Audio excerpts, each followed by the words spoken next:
Good evening, everyone. We are calling to order at 6 o'clock the Finance Committee of the Norwalk Board of Education. It is 6 o'clock. My name is Sherry McCready Pritchett, and I have with me here tonight Diana Carpio and Kara Bakey. First item on the agenda will be the approval of the minutes. I will accept a motion, putting a motion on the floor to accept the minutes. Motion. Motion accepted. Are there any comments, revisions, anything like that to the minutes to be made? Okay, so those minutes have passed. Next item would be public comments. Is there anybody on who would wish to speak?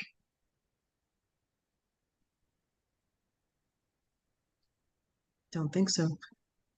Do we have anybody on? I don't think so, right? No, ma'am. Okay, thank And you. we did not receive any via email either. Okay. Next item would be the year-to-date financial report from the admin team. To share my screen. Can you see the screen? Yes. All right, perfect. So again, good evening and thank you for being here for this meeting.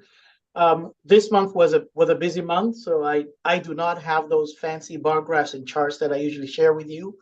So I'm going to kind of go over this summary page, but you do have the backup for each page and kind of tell you what the drivers are for the month. So this is as of October. We're 4 months into the year. As far as budget, we are at year to date. We have spent about 27% of the overall budget, which is consistent to where we would be. I'll kind of walk through these major bullets. As far as the salaries line, we are at about 14% year over year from last year. That is not all driven by salary increases, but it's just the timing. It's a number we get paid bi-weekly. And so we have an extra bi-weekly period this month compared to when you had this meeting last year. And so that's reflected in that, but it is consistent with a budget. You'll see that as a percent of the budget, we're at 22% of the overall approved budget. So we're well within the spending. On the benefit side, you'll notice that we're about 25% in with the benefits. As you know, we transfer funds from the general fund to our health insurance account, and that's where the benefits expenses are accounted for. So this reflects our first quarter transfer having been completed. Last month, we had not yet done the first quarter transfer. So that's that $10 million that you see of the almost $40 million budget. So it's about 25% of that. We make those transfers in four installments. The fourth installment, we kind of recalibrate. We see where we are based on positions and turnover, and we make that adjustment. But we cannot exceed that overall number of the 39.8 million budget. Professional technical services, we are at about 5% more than last year. But again, it is consistent with the budget itself. We've spent just under a quarter of the budget for the year. And that is also true for property services. Property services, you'll notice that we spend about 40% of the budget, but this is largely because we have fixed contracts, some of which we prepay ahead of time. So that's reflected in that increase. As the year progresses, that number stabilizes and we are well within where we would be for that. Other services, you will see a significant increase compared to last year. This year, you see that we are at almost 14 million, whereas last year we were at just about 7. So it's almost double. That's why you see that year over year of 100%. This is really due to, again, we prepay. Mostly of this is transportation for our out-of-district transport and our out-of-district tuition for specialized learning. And so that's what's reflected there. But the overall budget by the end of the year will be consistent with what the actual budget is. As we've had conversations in the past, this is a line item that we had significantly reduced when we were going through the budget, given the challenges of the budget last year. And we had indicated to the city, should we go over this number At the time, our plan was to go to the city and request a special appropriation to make up the difference, and that was understood by the city as well. However, as you also know, this year we transitioned health insurance for the teachers, and so there is some savings there that we anticipate. And so we will have these conversations with you as we go throughout the year.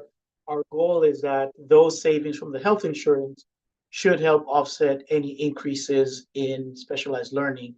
So we wouldn't necessarily go to the city for special appropriation and then end the year with a surplus equal to what we had asked the city for. So we will work with you to kind of make that assessment and give you an update as we go throughout the year. And then the remaining one, supplies and materials and equipment, they're all consistent with where we would be. They're relatively small dollar amounts compared to the budget itself. But in essence, we are where we would be this time of year. I don't see any issues of concern or anything that pops up. The only thing, like I mentioned, we are looking out for is that specialized learning expenses, as we do every year and every month when we come and report that to you. I'd be happy to answer any specific questions that you may have with the year-to-date budget. You do have the detailed backup for this in front of you. Linda, is there like a point in time when you think we would have a good sense as to whether or not we needed to go to the city for that appropriation? Yes, that would be around January, because with our students, we kind of know what the numbers are, and because they're contracts, we know what their total expenses are. And so usually around December, January, we typically ask Rob Pennington and his team to kind of give us a projection of where they would be. At that time, we also have projections on health insurance and salaries. And so that's a good time for us to know what the increase is in specialized learning and what the savings are in other areas to determine what that request should be if needs to be. Okay, thank you. Okay, if there's not any other questions, we'll move on to the next item. If you could approve yeah. these to forward to the full board. Okay, so I'll put a motion on to accept this report. Anybody make a motion to accept this report? Motion by Ms. Bakey. So this report has been approved. My phone went out and I can't even find my agenda here. All right, so Next are the let's transfers. Yes, yeah, go ahead. I'll toss it over to Kristen to kind of walk us through the transfers for the month. Thanks.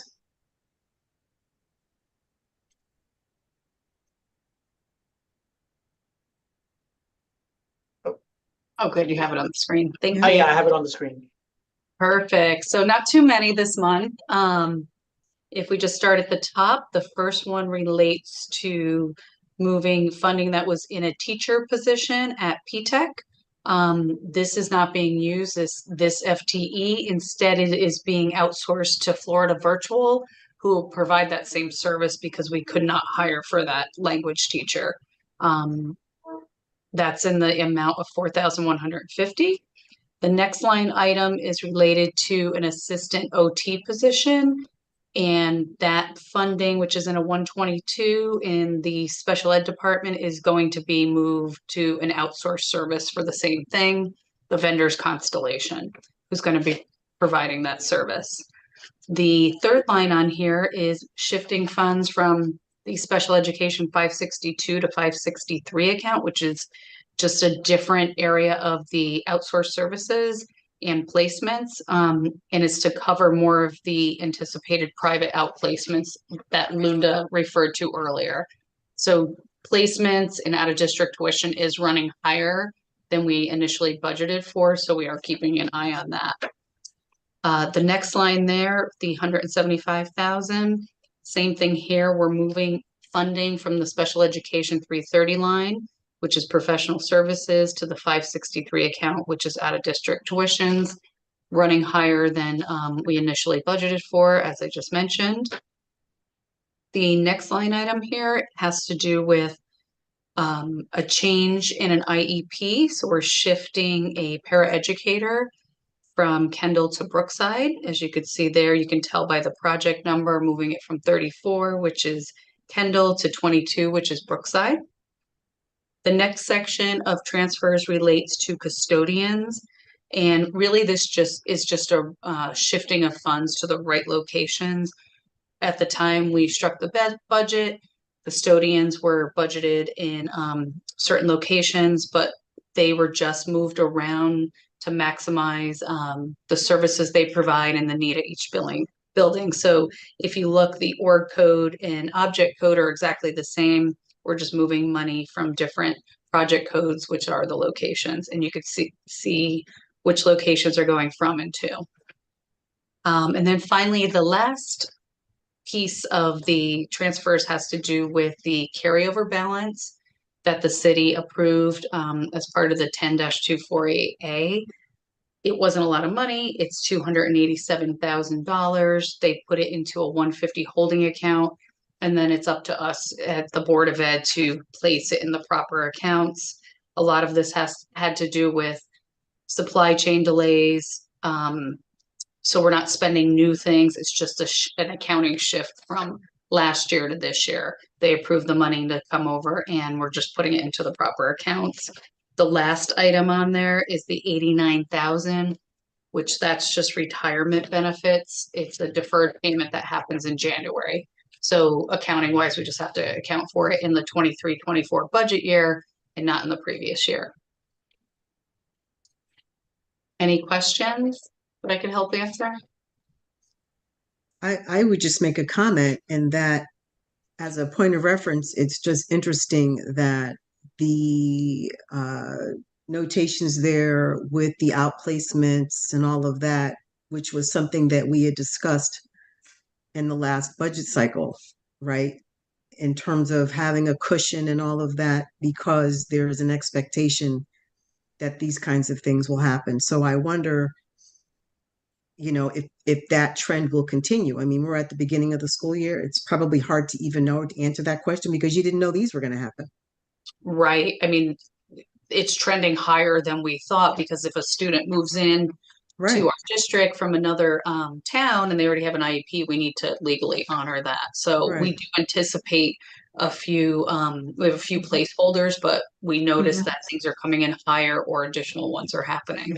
When that happens, do you get notification from the sending district and or school, like maybe 2 months ahead of time or something? I mean, or do you, how much No, time do they somebody give could you? just move here from a different Right. town. Like they Right. moved So, from Wilton to Norwalk, right. and they literally just sell their house, Yeah. buy a house. Right. That can Exactly. happen, right? Right. So we try to anticipate Mhm. it if we hear about things happening, if they're calling up for services ahead of time, Mhm. we do try to anticipate, but sometimes you Mhm. can't. If And it's one that's coming from the state, though, suppose like you got a court order type of a matter. So even in a situation like that, you still don't really get any heads up, right? I mean, they could tell you on Monday that you're going to, you're mandated to do this, and then there's no time. sometimes you get a heads up and sometimes you don't. I guess it just Okay. depends on each Right. scenario. And we're Right. not the only ones, the Mhm. only board that's dealing with this. Of course. Of course. Are there any other questions? Comments? Do we need to vote on this as well, Linda? Sherry, sorry, I believe so. I was on mute, sorry. Oh, yeah. I said I don't have a question, but it's also important for the public to understand too, that, that first line item, because we couldn't find that staff, that we still have to use, educate in that language.